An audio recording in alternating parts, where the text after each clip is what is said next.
ನರೇಂದ್ರ ಮೋದಿ ರಾಜಕೀಯ ಆಡಳಿತ ಹೊರತಾಗಿ ವಿಭಿನ್ನವಾಗಿ ಕಾಣಿಸಿಕೊಳ್ಳುತ್ತಾರೆ. ವಿರೋಧ ಪಕ್ಷದ ಆಡಳಿತ ಹಾಗೂ ಸಿದ್ಧಾಂತಗಳನ್ನು ಕಟುವಾಗಿ ಟೀಕಿಸಿದರು. ವಿರೋಧ ಪಕ್ಷದ ನಾಯಕರ ಕೊಡುಗೆ ಹಾಗೂ ಸೇವೆಯನ್ನ ಕೊಂಡಾಡಿದ್ದಾರೆ. ಪ್ರಧಾನಿ ಮೋದಿ ಇಂತಹ ನಡವಳಿಕೆ ದೇಶಾದ್ಯಂತ ಪ್ರಶಂಸೆಗೂ ಕಾರಣವಾಗಿದೆ. ಅಂದು ಮಾಜಿ ಪ್ರಧಾನಿ ದೇವೇಗೌಡರ ಕೈ ಹಿಡಿದು ಹೆಜ್ಜೆ ಹಾಕಿದ್ದ ಪ್ರಧಾನಿ ಮೋದಿ ಇಂದು ಎನ್ಸಿಪಿ ನಾಯಕ ಶರದ್ ಪವಾರ್ ಕೈ ಹಿಡಿದು ತೋರಿದ ಪ್ರೀತಿಗೆ ದೇಶದ ಜನರು ಫಿದಾ ಆಗಿದ್ದಾರೆ. ಮಾಜಿ ಪ್ರಧಾನಿ ದೇವೇಗೌಡರು ಒಮ್ಮೆ ಮೋದಿ ಪ್ರಧಾನಿಯಾದ್ರೆ ದೇಶ ಬಿಟ್ಟು ಹೋಗ್ತೀನಿ ಅಂತ ಹೇಳಿದ್ರು.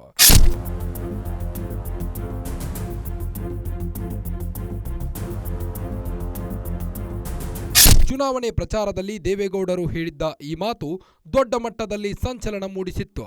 ಅದಕ್ಕೆ ಮೋದಿ ದೇಶ ಬಿಟ್ಟು ಹೋಗೋದು ಬೇಡ, ನಮ್ಮ ಮನೆಯಲ್ಲೇ ಇರಲಿ ಅಂತ ಹೇಳಿದ್ರು.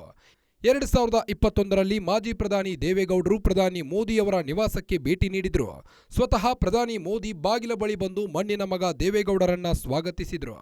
ಕೈ ಹಿಡಿದು ಒಳಗೆ ಕರೆದುಕೊಂಡು ಹೋಗಿ ತಾವೇ ಕುರ್ಚಿಯನ್ನ ಸರಿಸಿ ಕೂರಿಸಿದ್ದರು. ಪ್ರಧಾನಿ ಮೋದಿ ಅಂದು ದೇವೇಗೌಡರಿಗೆ ತೋರಿದ ಅಪಾರ ಗೌರವ ಹಾಗೂ ಪ್ರೀತಿ ದೇಶಾದ್ಯಂತ ದೊಡ್ಡ ಮಟ್ಟದಲ್ಲಿ ಸುದ್ದಿಯಾಗಿತ್ತು.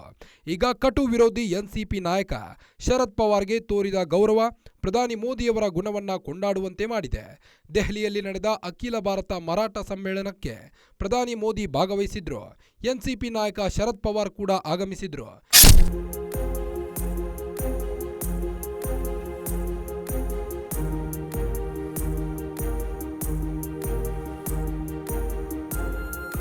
ಎನ್ಸಿಪಿ ನಾಯಕ ಶರದ್ ಪವಾರ್ ಕೈ ಹಿಡಿದ ಮೋದಿ ಕುರ್ಚಿಯನ್ನ ಹಿಂದಕ್ಕೆ ಸರಿಸಿ ಕೂರಲು ಅವಕಾಶ ಮಾಡಿಕೊಟ್ರು. ಅವರ ಮುಂದಿದ್ದ ಗ್ಲಾಸ್ ಖಾಲಿ ಇದ್ದ ಕಾರಣ ಸ್ವತಃ ಪ್ರಧಾನಿ ಮೋದಿಯೇ ನೀರು ತುಂಬಿಸಿ ಸಹಾಯ ಮಾಡಿದ್ರು. ಮರಾಠ ಸಮ್ಮೇಳನಕ್ಕೆ ಅತಿಥಿಯಾಗಿ ಆಗಮಿಸಿದ್ದ ಪ್ರಧಾನಿ ಮೋದಿ ಜ್ಯೋತಿ ಬೆಳಗುವ ಮೂಲಕ ಕಾರ್ಯಕ್ರಮಕ್ಕೆ ಚಾಲನೆಯನ್ನ ನೀಡಬೇಕಿತ್ತು. ಆದರೆ ಮೋದಿ ಶರದ್ ಪವಾರ್ ಅವರನ್ನ ಕರೆಸಿಕೊಂಡು ದೀಪ ಬೆಳಗಿಸಿದ್ರು. ಮರಾಠ ಭಾಷೆಗೆ, ಮರಾಠಿಗರಿಗೆ ಶರದ್ ಪವಾರ್ ನೀಡಿದ ಕೊಡುಗೆ, ಮಾಡಿದ ಸೇವೆಯನ್ನು ಮೋದಿ ಸ್ಮರಿಸಿದರು.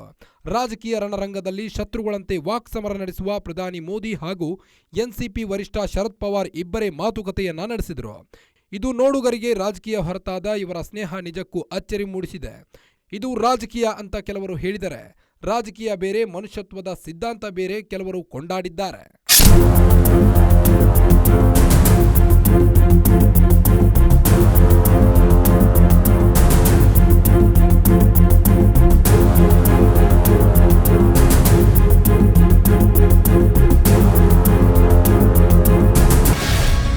ಗ್ಯಾರಂಟಿ ನ್ಯೂಸ್, ಸುದ್ದಿ ಖಚಿತ, ನ್ಯಾಯ ನಿಶ್ಚಿತ.